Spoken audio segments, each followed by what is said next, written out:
Hey everyone, welcome again to the BATTASS Podcast, the Batman the Animated Series show podcast where we talk about Batman the Animated Series. My name's Clay McCormick, and with me, as always, is Sean Murphy. How you doing, Sean? Hey man, yeah, good to be doing this. You said that we're almost officially done with season 1. Yes, we have done these two episodes we're doing today will be episodes 63 and 64 from the original 65 episode order. Which is still astounding to me that was the first order was for 65 episodes. That's a lot, considering cartoons at the time were meant to sell toys. You know? Yeah, they had a lot of faith in this show, and rightly so. I mean, as we've been watching it, there's very few stinkers we've come across in 64 episodes. So yeah, I kept thinking that too, because I kept feeling bad that most of my grades were like 4 out of 5. Because I feel like mathematically the average of anything should be 3. But right. If you think of this series as a whole compared to others, this series is an A. So it makes sense that most episodes should be better than average, if that makes sense. If I had the spreadsheet capacity that Wes has regarding Star Trek, I would be able to pull up a list of all of our ratings, and then we could do some sort of averaging, but I'm not a nerd, so I don't know how to do that. Wow, man, he sounds like a fun guy to party with. Anyway, we love you, Wes. Sorry. Yeah, we do. Which is why we have you on the show all the time. And if you don't hear that part, it's because he edited it out, because he has control over everything before it goes out. So I guess we shouldn't fight the hand that hosts us. Anyway, we're going to be doing 2 episodes today. As always, we're going to be doing Fire from Olympus and Read My Lips, which are 2 pretty interesting episodes. So we'll take a quick break and we'll come back with Fire from Olympus.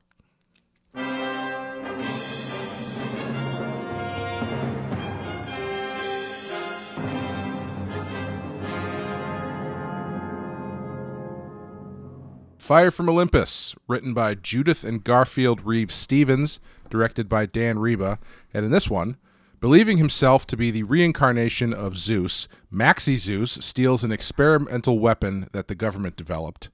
The madman desires to use the weapon against the people of Gotham City, and Batman must put a stop to Maxie's mad plan against the city he loves. They don't even mention what the kind of weapon it is in the description. It's a pretty specific weapon for him, but yeah.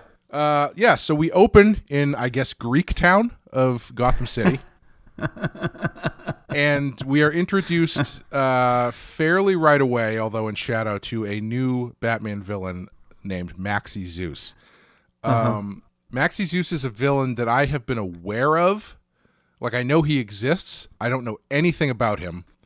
And my very shallow dive into looking him up brings up what is probably the shortest Wikipedia entry on a comic book character I've ever seen.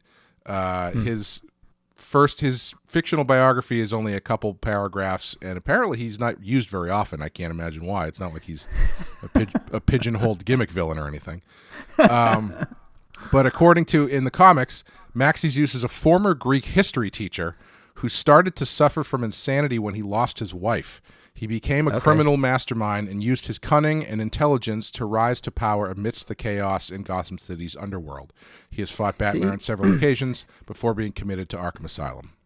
I tell you, man, you see what happens when your lady leaves you and you're in a bad mood? Shit can happen. Well, I'll tell Ladies, stand by your man. You don't want him to freak out and think he's a Greek god. In the show, at least, the guy's got some cash behind him, and man, the brand manager must have gone on a very expensive vacation after Maxie Zeus left, because that guy got the works. Yeah. That's what was so impressive about this episode to me is the set design. Everything from the Greek-style elevators that they ride, to the shape of the doors, to the Roman columns, to the unibrow and the hairy chest of the Greek bad guys or whatever.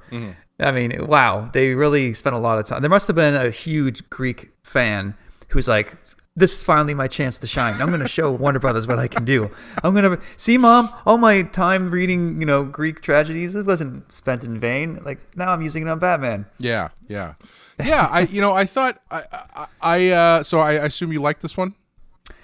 I do, but it doesn't mean it's perfect. Sure. Yeah.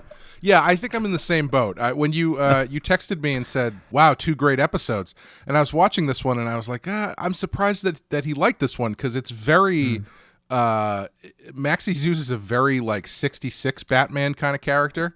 Totally. And in this one, they just lean into that stuff. It looks great. Like I was surprised at how good some of the animation was. It's like like the fight with the animals and stuff that Batman has looks really, really good.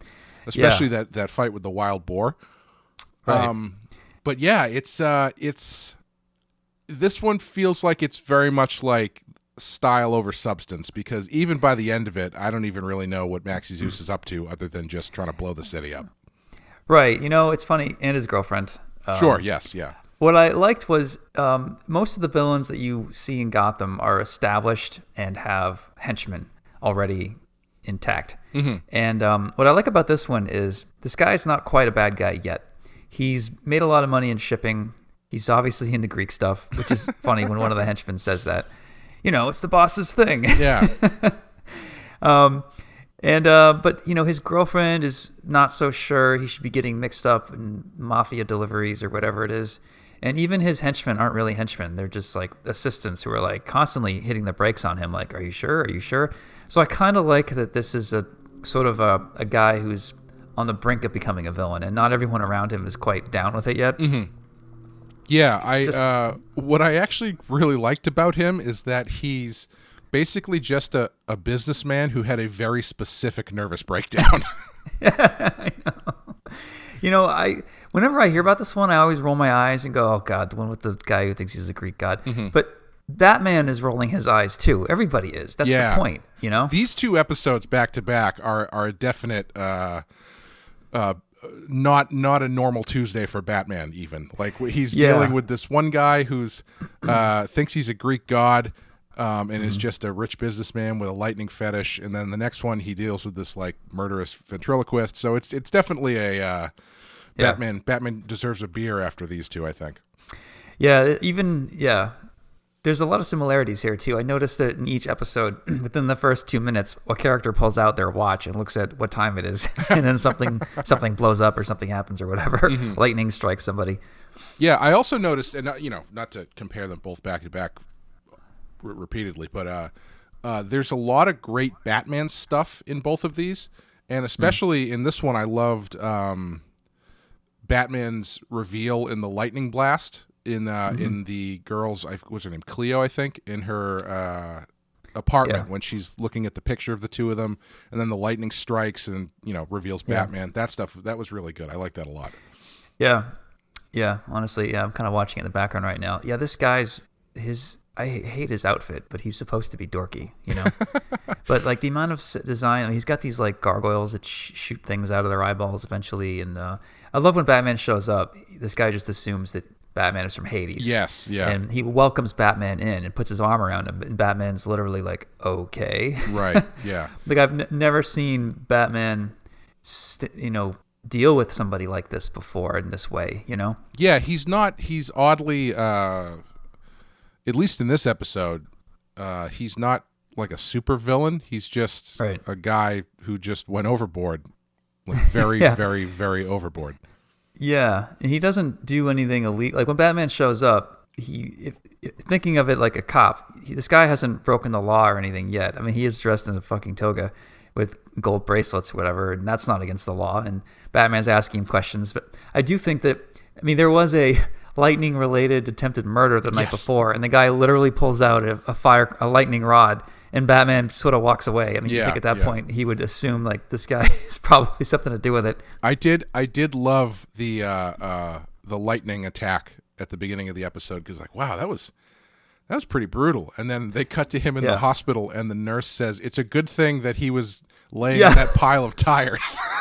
Yeah, they set up the tire alleyway filled with tires pretty clearly. Yeah. And I don't think the tires protect us against lightning like we were all told as kids. The reason why you're safe in a car is because the car is made out of metal, and it's like a Tesla. It's a Faraday cage, basically. The tires don't have much to do with it.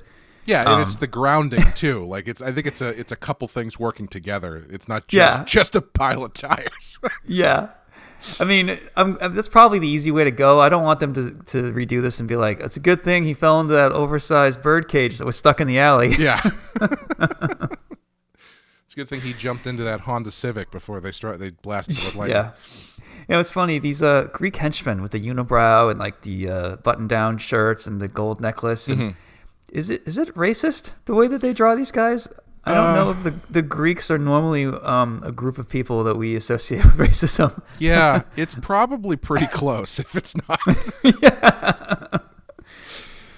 Yeah. Let's say it's at the very least probably culturally insensitive, I guess would be the way to put it. Yeah, this is it's a really fun episode. I liked it more than I was expecting to, like you were saying. I don't know if I would put it on my must-watch list. No. But yeah, I enjoy it. There was both of these episodes are very much villain at the forefront. Like it's a new villain we're kind of playing with, and we're kind of showing you what they can do.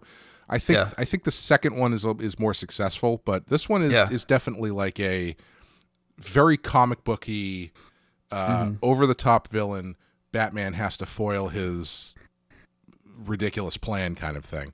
I think my favorite part of the episode is when Batman shows up at Commissioner. I don't remember where someone's telling him about the electrostatic cannon thing, and they say to him, "Are you familiar with the ACH or whatever?" And he's like, "You mean the electrostatic blah blah blah blah blah blah cannon?" I thought he was going to say, "No, I've never heard of it. Tell me what it is." He's very very aware of what it is. Yeah. Yeah, you know, to me you're right. It's totally a Adam West Batman story, but done through the lens of the animated series, and done extremely well. Right. Like there is no fat on this episode, or very, very little, I should say.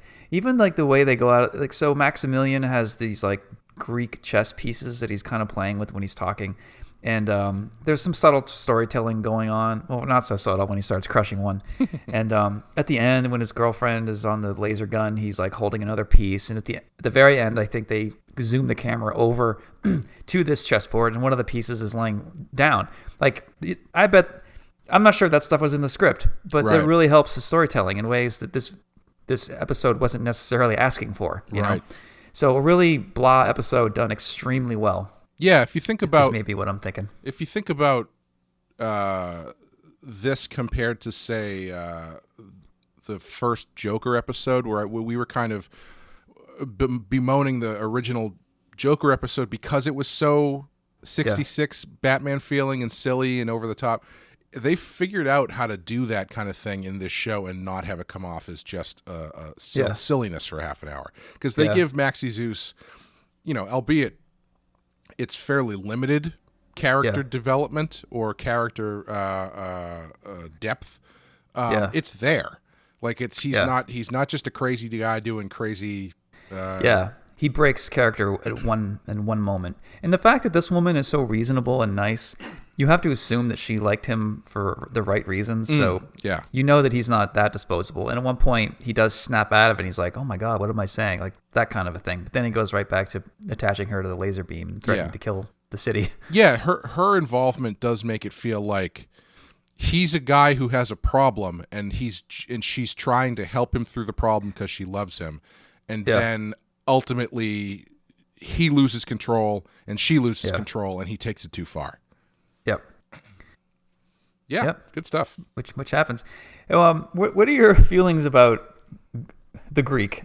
No, about Greek mythology in general, and I'm talking about like having to study it in school. You know, grade school. I think we all had a Greek mythology class and Greek design, Greek architecture, Greek history. Do you have any feelings about that stuff one way or the other? I used to really love it a lot. Like when I first came across it when I was in you know, elementary school or high school or whatever.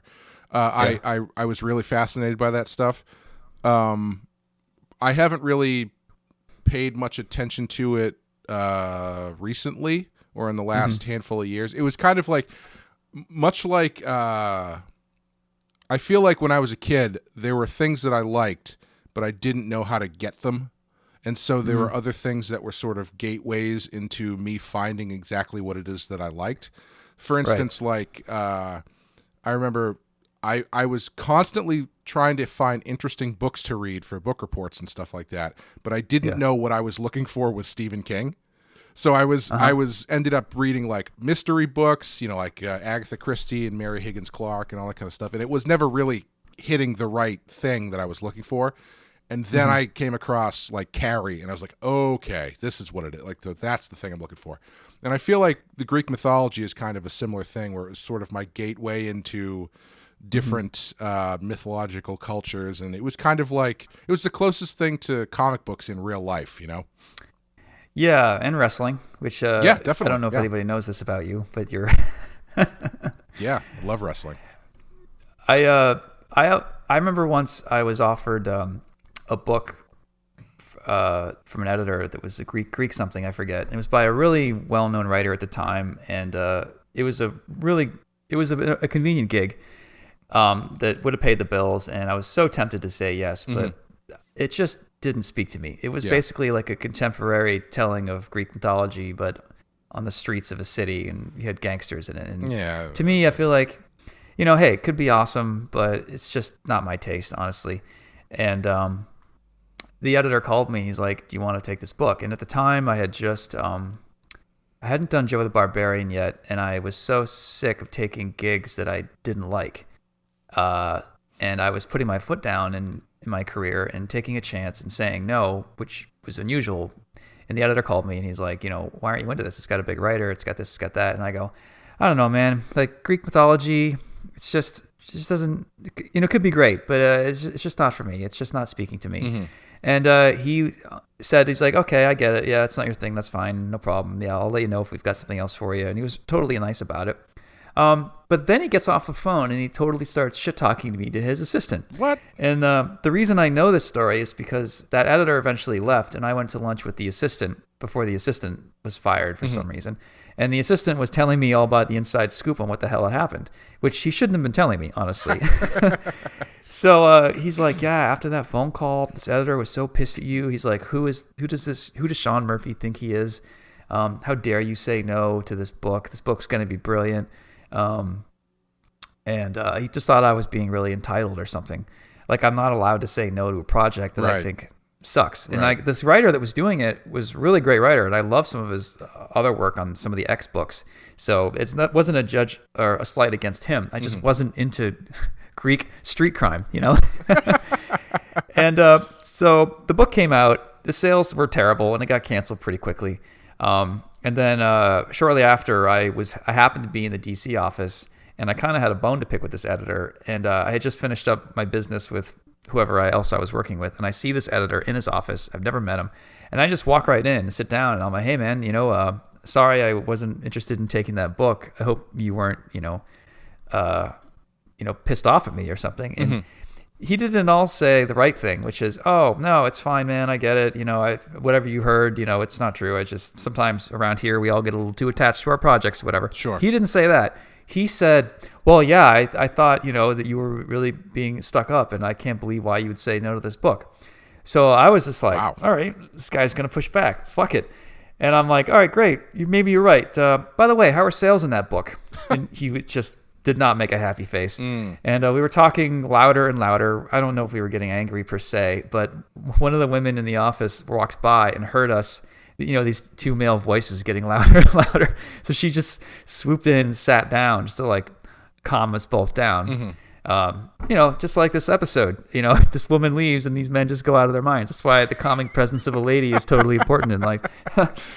And, he and I are good now, but I just, to this day, I think back, wow, what a dickhead. Like, Jesus Christ, your project, it's okay to, if someone says no to your book, don't fucking take it personally, Jesus. Right. Right. Yeah.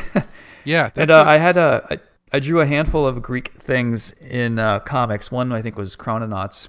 I did a Greek or a Roman thing, and I thought, oh man, like, I appreciate the Greek contribution to modern society. I get it. And as a history buff, it's interesting in some capacity, but I do not want to draw a book that takes place around all these like Greek columns and white statues and all that shit. I could not care less about characters with olive leaves in their hair and gods like fucking each other secretly and having these like slap fights in the sky while humans are, Well, that's why you set it in contemporary LA or whatever.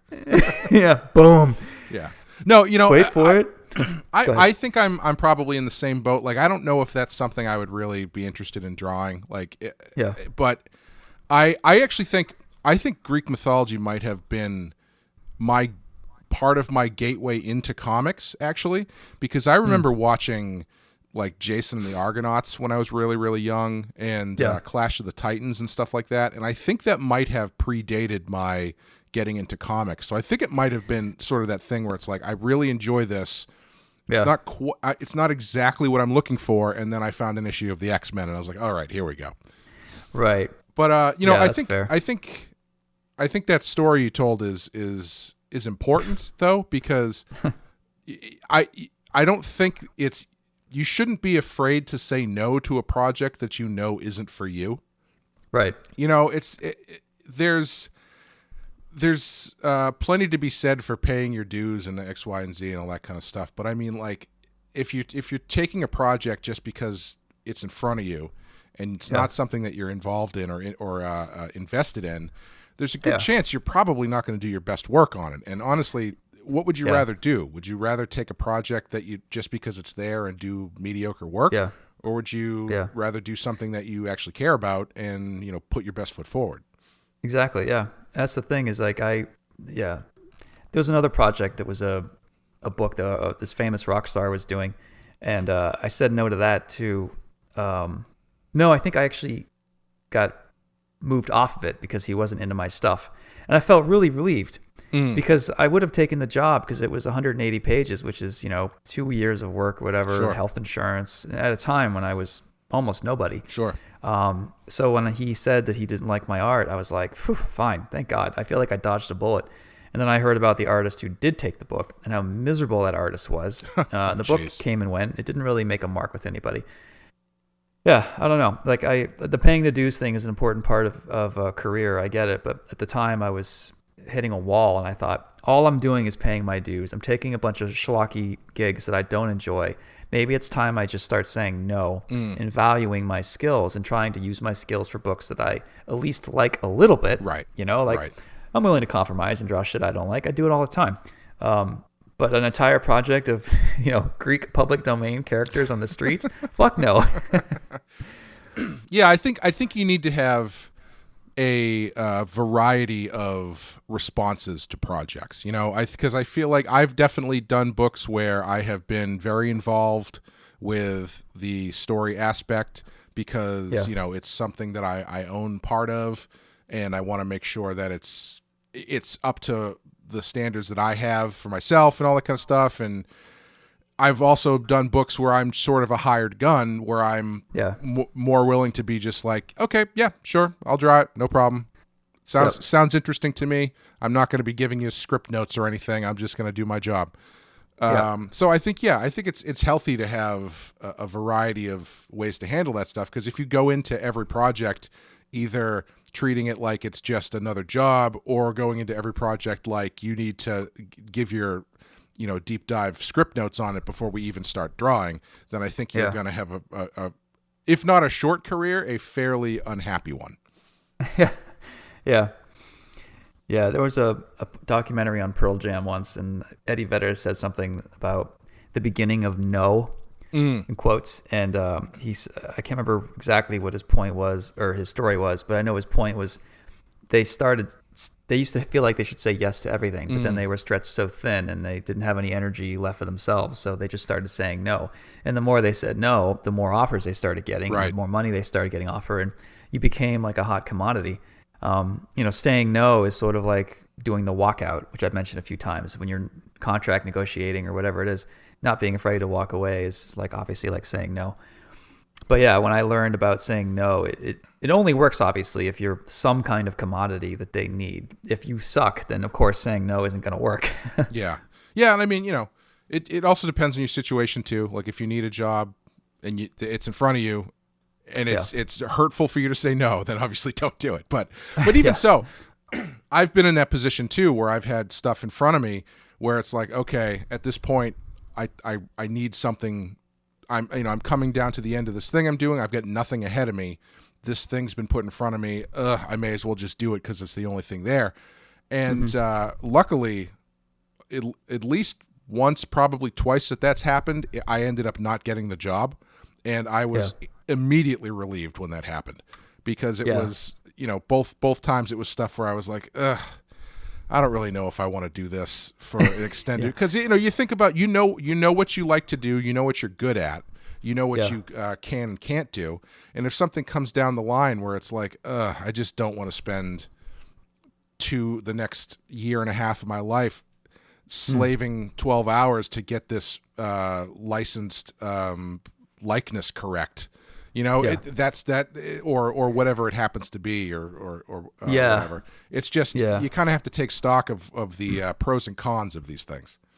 Yeah, yep, that's fair. And a lot of artists don't ever really figure that out. They say yes to too much, and they never find a project that's really them. Mm-hmm. They don't find a project that spotlights them correctly. Mm-hmm. You know what I mean? Mm-hmm.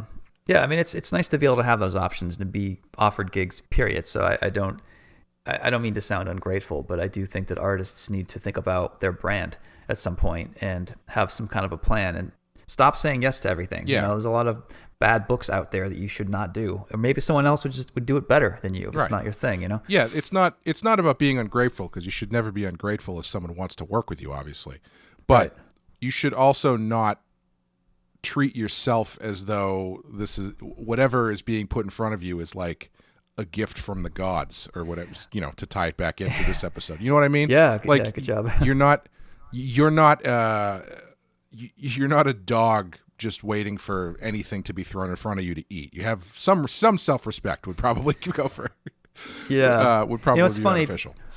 It's funny because I'm often caught between two mindsets. On one hand, I consider myself an artiste.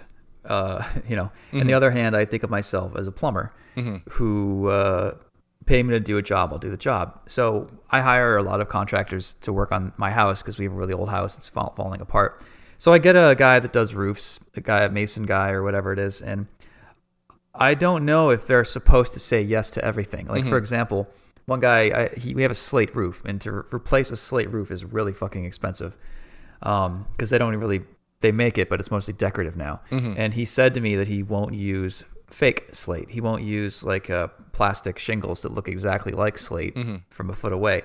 And I kind of got annoyed. I didn't say anything, but I was sort of like, really, dude? Like, I'm paying you to do a gig. I feel like you should just say yes. And when you're hiring a contractor, they come in and they want to fix whatever's broken. They don't have any opinions on what they want to do, but they want to get out of there and make money. Right. Right. So, am I a contractor? Sometimes, but sometimes no, because if a contractor acted like an artist, he'd be like, I don't know, I don't really like that color slate. It's not my thing. Slate's not really my forte. I'm feeling more of copper rooftops today. So I'm gonna go. You just got to let me do my thing. After all, you're hiring me to be myself. Yeah. If a contractor pulled that shit, he'd be fired. Right. Yeah, and it's you don't generally get you don't go to a contractor and say, hey, could you replace this slate roof? And he goes, no, I think I'm gonna just build my own roof. Yeah, I'll let you know when I'm done, and then you will like what I've done, and then that will be the end of the transaction. Yeah. Get out of my studio. Yeah. But yeah, it can be a difficult thing saying no to stuff. I've definitely been in that position, and it's not easy. Yeah, but it is. And I don't always blame to learn how to do. And I don't blame editors for treating artists like contractors. Sure. Because on paper we are contractors. Right. And tons of artists are dying for work. And if DC Comics offers you anything, it's likely that you will say yes and be happy to take it. Sure. But if you are a sought-after commodity, then you had the luxury of picking your own projects. I guess the problem that this editor had with me is I was acting like I had bigger fish to fry when he knows that I didn't. He knew I was turning it down with nothing else to do because I legit just didn't like the book, and I think that's what pissed him off. Yeah. I think professionalism should be coming from both sides, you know. So it's unfortunate that he reacted that way. Yeah. What do you rate this one, or what would you like to draw? I guess I should say. I don't know. This was a tough one to think of what to draw. What do you have one? Yeah, I like the laser gun with the lady tied to the end of it. Mm-hmm. There's a great worm's eye view of her lassoed at the arms, and she's just screaming in the wind and the rain. It's from below, and it's a really nice shot. And the way that this thing's designed looks like typical deco meets 1950s cheesy sci-fi style gun. Yeah. So I think that'd be cool. I'm thinking about it. I was thinking that I really liked the scene where he was fighting the snake and the boar. Batman fighting a giant snake is kind of a cool image. But I was also thinking, we didn't talk about the final scene when they're bringing Maxie through Arkham Asylum, and that's a great scene. Yeah, it's really really good, and he's calling out the different Greek god. Basically, he thinks Arkham Asylum is Mount Olympus, and he's finally home, and he's looking around and seeing all of his Greek god brothers and sisters, whether it's Janus, the two-faced god, or the trickster god, the Joker, or I forget who they said for Poison Ivy. But I think it would be really cool to do that sequence and actually draw those villains as those gods, sort of. That would be kind of fun. It feels like a pinup more than anything else, but I think that would be kind of cool.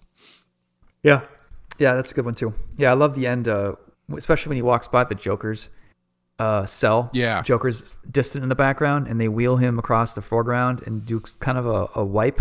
And when he steps out of frame, Joker is like 20 feet closer, sticking his tongue on the glass. Yes. Yeah. As they were doing that, I was like, man, you can tell obviously that they don't have Mark Hamill in the room to do a voice or a laugh or something. But I was like, what are they going to do? Is he just going to stand there like a cardboard cutout? And then he does that thing where he puts his face in the glass and sticks his tongue. I thought that was a really good way to get the character of the Joker across without him actually saying anything. Yeah, really nice touch. Yeah. Rating? I'm going to go 4 out of 5 on this one. Yeah, you going for 4? I think it's a pretty perfect episode. It's just the stakes are low because the villain's corny, but it's a creative choice that they're making, Yeah. I'm going to go for 3, I think. I didn't like it that much as that. And I think what you just said, I think is true about the next episode, but I think the next episode does it better. So Yeah, I think the next episode is obviously also a 4, but I think it's a better 4. Yeah. So we'll leave it there, take a quick break, and come back with Read My Lips.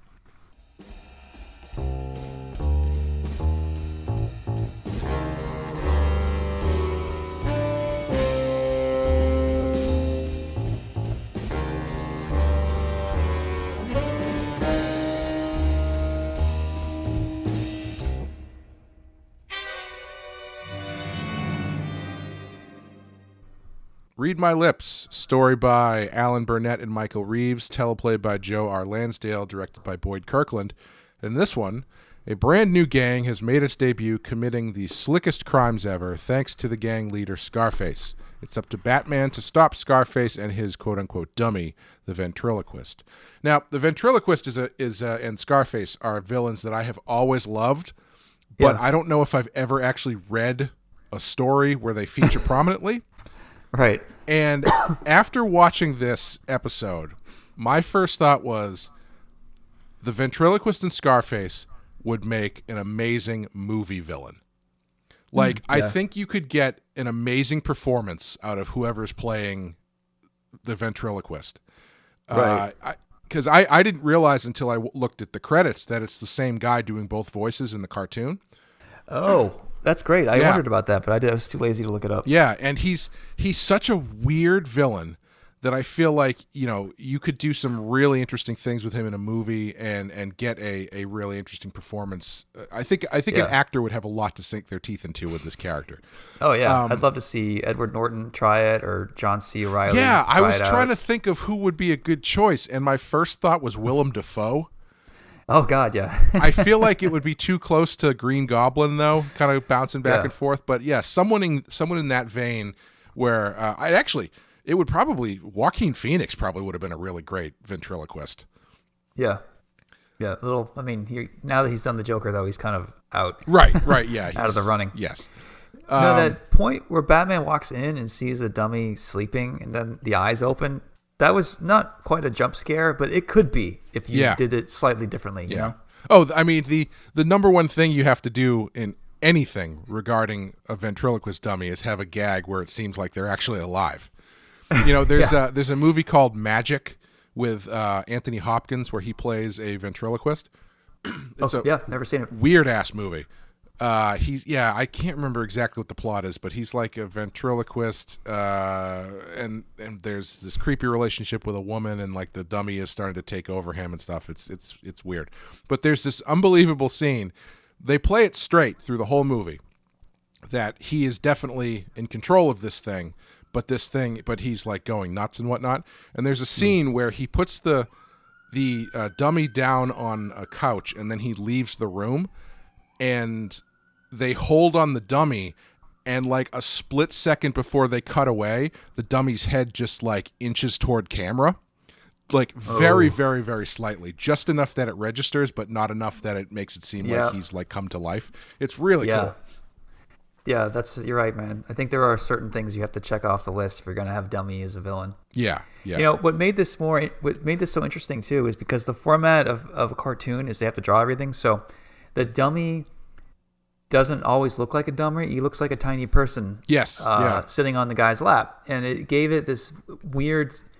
It's something that only a cartoon can do. Because if you tried to do this in a movie, it would look realistic, obviously, you know.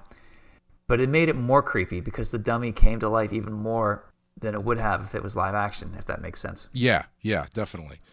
The ventriloquist first appeared in 1988, Detective Comics. He was created by John Wagner, Alan Grant, and Norm Brayfogle. Yeah.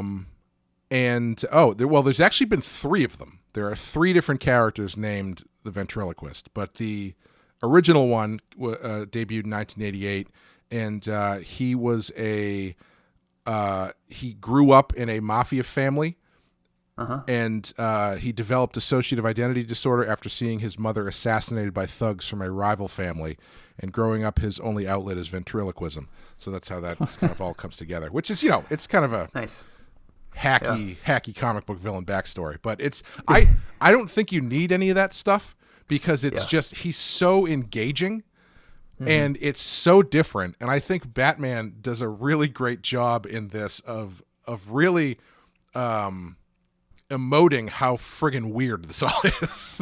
Batman, he's doing classic detective work, and you can tell he's definitely a little uneasy about what the hell is going on, and he's not sure what to make of this, you know. Yeah, and even that first. Go ahead. Sorry, I was just gonna say that first scene where he gets up onto the roof and he looks down through the light and he sees what's going on, and the look on his face is like, "Oh my God, what have I gotten myself into?"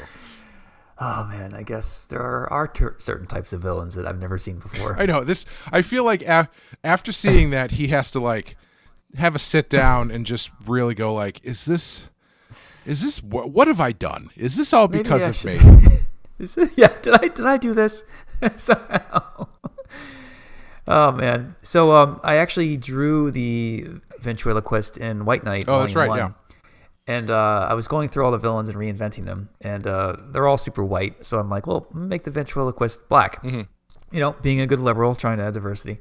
And I thought, what if the ventriloquist was like Steve Urkel, but like 65, and this nerdy old black man had been picked on his whole life, and the puppet is like a black mafioso with like the hat and the classic 1930s type look, and this was his way of payback.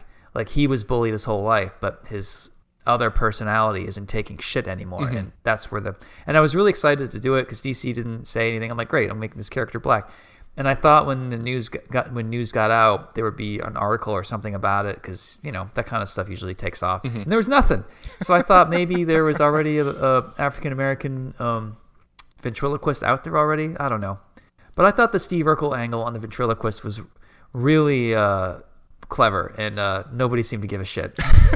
So, well, to be fair, whatever. He's in like 3 panels, and then you kill Yeah. him. So he is getting killed. I mean, he is shooting a gun though. I think I did kill him in Curse. Oh, yeah, maybe it was Curse where he gets killed. Yeah. Yeah, I mean, you just see his name tag and he's getting stabbed with a sword, whatever. I thought maybe he could get stabbed. No, he gets stabbed, and the sword slashes the ventriloquist's arm off, separating him from the doll. Mm-hmm. That's what I drew. Oh, Tell me that's not fucking clever, huh? Yeah. Well, Thanks, everybody. There's the one comic book moment that I do very clearly remember is he plays, I think it was probably my first introduction to the ventriloquist, which was even weirder actually, is from Nightfall, the series where Bane's first appearance, where he eventually breaks Batman's back. And it's at a certain point, Bane blows up Arkham Asylum and all the people inside go free. And ventriloquist escapes, but he can't find Scarface. So he uses a sock puppet that he calls Socko. And I very clearly remember the ventriloquist and the sock puppet and being really confused by what was going on. But it was also really creepy. And what I didn't know is the end of his storyline in Nightfall is he eventually does find Scarface. And then Scarface and Socko are put at odds with each other. And a standoff occurs until the puppets shoot each other, leaving the ventriloquist unconscious and bleeding from both hands. Wow. Which is amazing. I think that's unbelievable. Yeah.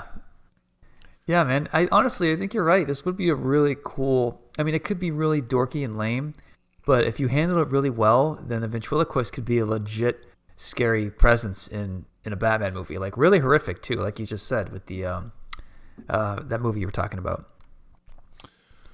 That movie I was talking about.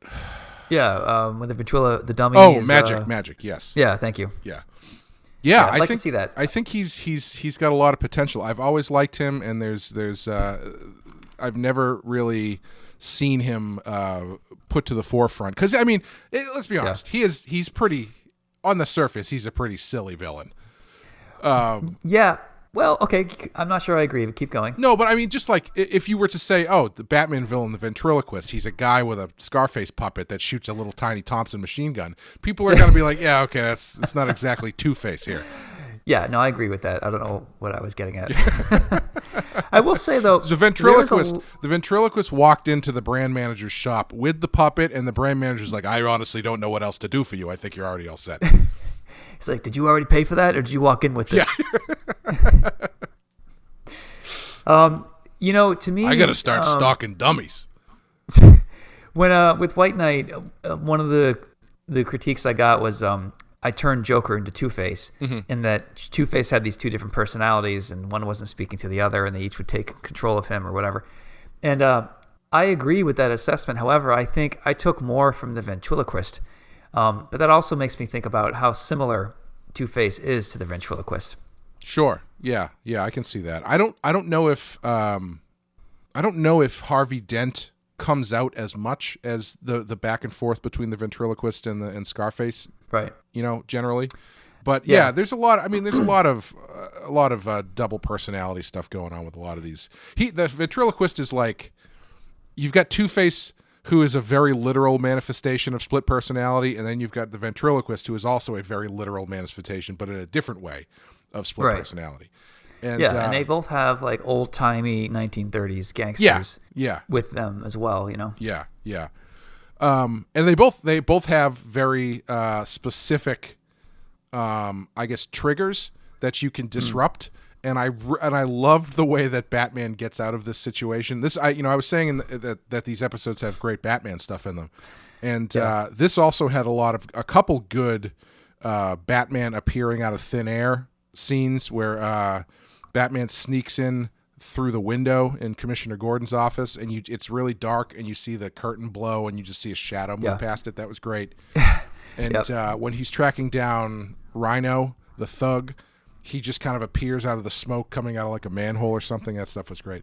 But he actually uses ventriloquism to defeat the ventriloquist after he uses like he preys on on Scarface's paranoia that people are inside his group are turning against him. And I thought it was a really great way to defeat this villain, because I feel like even in this show they resort to Batman punching something as the way to defeat whatever villain it is. And I thought this was a really great mental, psychological defeat from Batman. Yeah, you're right about that stuff. Like, I wrote a script recently, and you read it, and there's a bad guy I'm creating, a new DC Comics villain, and I have him kill a guy, and you said, it works, but it would be nice if he killed him in a unique way that was unique to that character, and I forget what the example you used was. Batman, when the Joker joy buzzers the guy in Batman 89. That's right. Yeah. So in going off of that, it's great how Batman doesn't just light the dummy on fire or something. Yeah. he beats him at his own game, which is nice. Yeah, he doesn't hit it with a hammer and shatter it or something. He starts talking directly to the dummy and appealing to the dummy about his own paranoia, which is great. Yeah. And then he starts throwing his own voice to pretend that he is a guy in the room turning on him. It's really good. Well, it's either that or throwing him into a wood chipper. Yeah. It's been a little bit graphic for a kid's show. Right. The ventriloquist, not the dummy. Right. I mean, even at the end, though, the Scarface he gets shot up quite a bit. Not unlike the end of Scarface the movie. The goon tries to open fire on Batman and ends up just blasting the dummy. Yeah, I wonder what came first, Scarface DC comic villain or Scarface the movie? Well, Scarface the movie is a remake of a movie from the 30s called Scarface. And it also, I believe, it predates the Batman villain. Because I think the Batman villain was 88 and Scarface, I want to say, was like 83. Yeah, okay. Yeah, that sounds right. I mean, knowing that it was based off a movie from the 30s pretty much clinches it for me. Yeah. That's good movie. Pre-Batman, right? Yeah. Yeah, good movie too. If you've never seen it, you should check it out. It's actually got a lot of it doesn't seem like the Al Pacino one would be a remake of a gangster movie from the 30s, but it actually is. A lot of the same elements are happening. Right. Unfortunately, not the same soundtrack, but the movie itself is pretty good. It's funny. That movie who's the director? The one with Al Pacino? Brian De Palma. Yeah, the Brian De Palma Scarface often comes up on lists of most overrated movies. Movies that are good, but people think they're way better than they actually are. Yes. Type of lists. And this is like, YouTube hosts trying to be contrary, just to be like, you thought this was a good movie, but hear me out. Here's why I disagree, and now you have to agree with me. That whole bullshit. Yeah, I've always loved Scarface. I'm not gonna put it up against like a list of the 10 greatest movies of all time, but I really enjoy it. I think it's a really unique movie, and it's probably way too long. They probably could have cut like an hour out of that movie, and you would still be fine. Yeah, but if you're looking at, I kind of have two, maybe three levels of judgment for a lot of stuff that, and they do overlap, so it's not just, straight columns. But one of the things that I can be put you high, one of the things that can get you high marks is if I can put it on while I'm working and enjoy it while just kind of letting it go.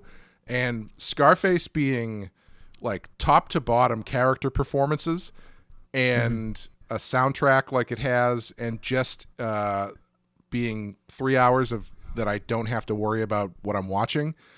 Love it. Yeah. Like I can put Scarface on in the background and not pay attention to it and just really enjoy it. Yeah. Same thing with me in Alien Resurrection. Yeah, I can see that. Yeah. I was hoping to get more blowback from you because I don't really mean that. Well, you love that movie. I do, but with an asterisk. I love the movie, but yeah. Well, it's funny. I was always more of a Carlito's Way fan. Yeah. To me, that's a way better movie. But I haven't seen Scarface as much as I've seen Carlito's Way, and Carlito has a lot more heart to it, which always gets me. Even though it goes a little too far sometimes with the trying to pull at your heartstrings type moments. Right. But that might just be the actress who's horribly cast in that movie, and she's not even that great of a dancer. Yeah, I remember thinking Carlito's, really liking Carlito's Way. It's probably a better movie, but Scarface is like, it's got that element of, it feels like Miami in the 80s, just in the middle of the cocaine boom. It feels like a movie made on cocaine. It's sweaty. It's fast. Like it's got. I always thought it had something else that Carlito's Way didn't quite have, like style wise. But I do really like Carlito's Way as well. I think what it bugs me is the same thing that bugs me about Fight Club. Is it's not the movie, it's the fan base that is really obnoxious to me. Right. Yeah. Like all the guys who love Fight Club for all the wrong reasons. Yeah. Oh yeah. Those are the same people. It's people who love Fight Club for the wrong reasons are in the same group as people who use the red pill term from The Matrix. Yeah. Which is just like, do you realize that's a term created by two transgender women, right? You're kind of anyway. Yeah, they've hijacked it and taken it into this level of like white male pride, right? In some way that it gets more problematic the deeper dive you do on it. Yeah. But for me, because I never got into rap music when I was young. I'm going to sound really white all of a sudden. When I was young, New Hampshire's like 99.9% white, and rap was getting big in the early, gangster rap, of course.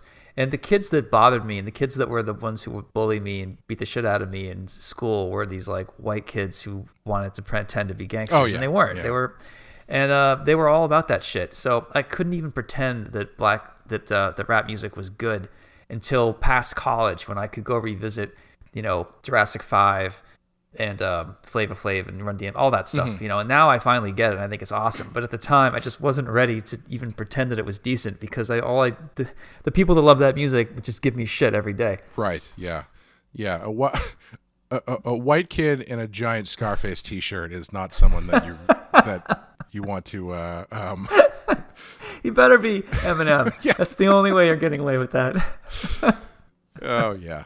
But yeah, we kind of just sort of glossed over this episode, but after saying how much we both liked it. But I think this is for an episode featuring a new villain. This is like got to be one of the best that I've seen. It's not quite Heart of Ice. I think the difference, if you want to put them, if Heart of Ice is your gold standard for introducing a villain, I think where this one falls short is that there's not really a lot of story going on. It's a pretty stock thing as far as like what Scarface is up to. You don't even learn much about the character, but I think he's so engaging and lively and fun that stuff, playing with the toy of Scarface and the ventriloquist and doing it so well, kind of supersedes the need for any sort of like deep plot. So if they had, for me, if they had managed to get a great story out of it as well, I think it would be a top tier one. But as far as just like, we're going to introduce this interesting new villain, I think it's fantastic. Yeah, this is the best you could expect to do on a character like this. Yeah, I think so. This character is not Victor Freeze. He doesn't have... You can't farm the same resources from this character like you can Freeze, who lost his wife, the tragedy, whatever that was. This character doesn't have that kind of emotional stakes attached to it. But that being said, they did the best they could. Actually, the only thing... They really wanted to make it more Heart of Ice. What they should do is lean more into the ventriloquist himself. Like the scene where he's talking to Batman and he's freaking out. And he's sweating and he's a nervous wreck and he's like afraid that the doll is going to hear him and he's going to kill him. And like that stuff's pretty interesting. If they wanted to make this more Heart of Ice, they could spend more time on that. Yeah. And talk about who this guy is and why he did this in the first place. But the episode's not designed to do that. So it's good that they didn't. I don't know. I was just going to say, like, I don't really know if at least the way that this episode is presented and the tone that they're going for, I don't even really want to know more about, like, if halfway through this episode the ventriloquist or even Scarface, because it would be hilarious, had like a monologue about growing up or whatever. He's like, when I was a kid, I was picked on by everyone around me. Like, I don't give a shit. Yeah. Like, that's not why I'm coming to watch the Scarface episode. Right. I started out as a tree. Yeah. I got kicked because I was a stump. Yeah. And one day I found love when a man kindly carved me into a shape of a man with a tiny gun. And now I boss him around. It's really just taking the concept of this character and doing as many fun things as they can, while also, while also making the ventriloquist fairly sympathetic. Yeah. So I think they do. Yeah, I think you're right. I think this is the best you can ask for from something like this. I mean, the way they started the episode out, this great song, the theme song by Shirley Walker. It's just like, see, here's this kind of movie. Like the way that the type of music they play is very lighthearted and fun, like an old Batman pulp comic. Yeah, it's not designed for a Danny Elfman scene where Tim Burton swoops in and you get this like heart-wrenching story of how depressed this guy was before he found his puppet. Right. It just doesn't fit. Right. You know? Yeah. Honestly, I'm surprised that maybe he tried to pitch the Scarface. I don't know, but I feel like this villain is one that Tim Burton would love.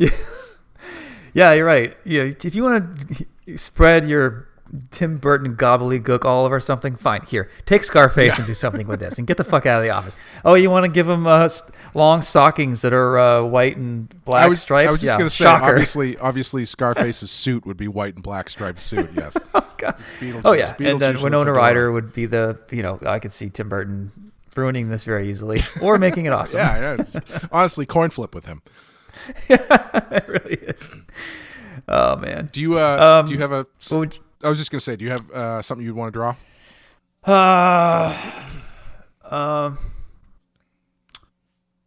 I liked some of the villains. The stock henchmen had some pretty unique faces. One guy had these great buck teeth on him. That seemed like he'd be pretty fun to draw.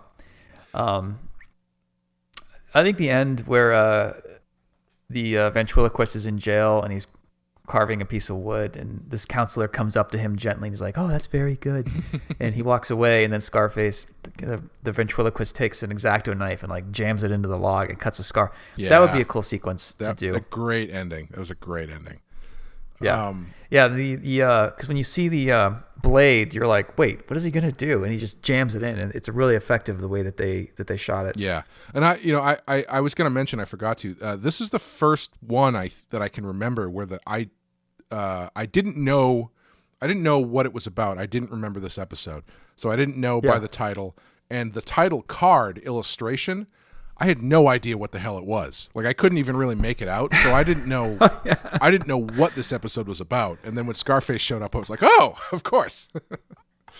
Yeah, I want to look that up. Yeah, the title card. I think it's like a half-completed carving of the puppet's face. But if you don't have any context for that, it just looks like a weird, deformed block of wood or something. Yeah, but the title card here. Oh yeah, that's not good. Yeah, it's weird, right? Yeah, you kind of need to see it, but it's not a recognizable shape. Out of all the title cards I've seen, that's probably the worst one. Yeah. So far. Yeah. So I guess I'd redraw that. No, yeah, that's actually a really good answer. Yeah. I want to redo the title card. I think one of the things that we didn't talk about that I really loved was his Scarface's mannequin, like warehouse. What's the word? Hideout thing. Which I guarantee you, the brand manager had the keys to that place already. He just gave him the keys and told him to use it. Yeah. I got all this Greek stuff. Yeah. I got all these mannequins. I gotta hang all these costumes on something, so I keep them all on the mannequins and I keep them in this warehouse. I loved the tiger pit trap made out of sharpened mannequin hands. Is that, I couldn't tell what that was supposed to be at first. Yeah, it's like, those like they always use them in like jungle movies and stuff where it's a pit with a bunch of spikes coming out of the floor. Right. It was that, only it was mannequin hands, which I think is hilarious. And I would probably do something that would be kind of fun to draw. Batman hanging over a pit of just sharpened hands. Anything in that warehouse I think would be fun. It kind of reminded me, there's a low budget horror movie from 1980 called Maniac, which is about this. It's a really weird ass movie about this serial killer who is like killing women and like scalping them and building like a woman's, that old thing. But he's got all these mannequins around his house, and the mannequins, he like talks to them, and he like sleeps with them in his bed and stuff, and he's, you know, out of his mind. And the movie ultimately ends in this weird sequence where the mannequins come to life and kill him, which is pretty cool. But I just, mannequins are creepy, and I think you could get a lot of creepy imagery out of a warehouse full of mannequins. Yeah, for sure. But did you come up with a name for your for the character we created, the guy that hooks everyone up with costumes? I just keep calling him the brand manager because I think it's brand manager. It's just such a what is it? Like a mundane name, but also sounds like a supervillain. Yeah, man. Brandon White Knight and get you to write something. We gotta have you. We'll own him together. He'll be like our Ra's al Ghul. Yes, yeah, absolutely. Oh, I've got some ideas for the brand manager. I think it'd be fun to use. So for me, a rating on this one, like I said, I would definitely do a 4, but like a high 4. To me, it's great. It's perfect. It's just doesn't have that emotional element that Heart of Ice has. But this is definitely way up there, and probably one of the better one-shot villain introductions in the whole series, like you said. Yeah, I agree. I think it's a high 4, not quite a 5. It's like I was just really surprised by this one because I didn't remember it at all. I think I remembered he was in the series, but I don't remember this episode in any way. And I thought it was fantastic. And it's the best you can do without making one that's just like an all-timer. So high 4 from me as well. Yeah. So that'll do it for Fire from Olympus and Read My Lips. Next week we're straddling seasons because we've got the final episode of the quote unquote first season, which is the Worry Men, and the first episode of quote unquote season 2, which is Sideshow, which we've got I think the Worry Men, it's Mad Hatter's the villain. I think it might be the first Mad Hatter episode. Is that true? And guest appearance by LeVar Burton. Oh, no kidding. Yeah. Yeah, it's the first Mad Hatter episode. I could have sworn we had one before that, but I guess not. You're right. I thought we had one where she's dreaming. Sorry, I'm wrong. Yeah. I did Control F, but it didn't start at the first one. Yes, we have had a Mad Hatter one before. Okay. I wasn't going to fight you. Usually your memory's better than mine, so I was going to bow out. But fuck you. You're wrong. Yeah, well, happens to everybody. Thanks for joining us. If you like what you hear, if you want to give us a rating or review on iTunes, that would be great. If you want to shoot us a question or talk to us, we're on Twitter at BATTASS Podcast, BATTASS Podcast, or shoot us an email, the BATTASS Podcast @gmail.com. I think it's the. Yep. And check out our books. You're doing Bloody Hell. I'm doing Plot Holes. Yep. Yeah. I'm not positive when this is going to come out. Your thing might still be running.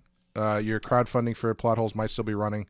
But either way, you'll be pushing that as you're doing it. And I'm working on my book, Bloody Hell, which is, look, you search for either of us, you'll find plenty of stuff regarding both of those books. Yeah. If you try to find it and you can't, you're an idiot. That's what we're saying. That's what Clay is basically saying, not me. Yes. Your words, not mine. I mean, my words, not yours. All right. Thanks, guys. We'll talk to you next time.